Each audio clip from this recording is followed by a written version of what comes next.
આદર્શવાદનો એક most IMP પ્રશ્ન મિત્રો તમને આપું કે નીચેનામાંથી ધ્યાન અને ધ્યેય બરાબર સંદર્ભે કઈ જોડીઓ યોગ્ય છે બરાબર. તો આ બાજુ છે મિત્રો ધ્યાન આપ્યું છે, આ બાજુ ધ્યેય આપ્યું છે.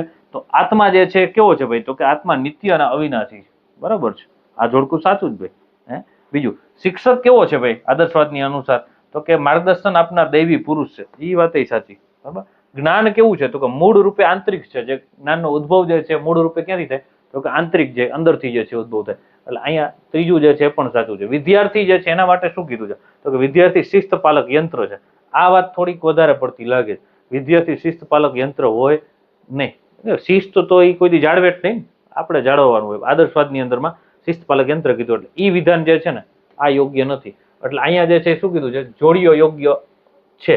તો પહેલું, બીજું અને ત્રીજું આ ત્રણ વિધાન જે છે સાચા છે બરાબર. એટલે આ ત્રણેય જોડી છે યોગ્ય છે બરાબર. આવા જ અલગ અલગ પ્રશ્નો જે છે સોલ્વ કરવા માટે એકલવ્ય એકેડમી ઇન્સ્ટાગ્રામ પેજને ફોલો કરો.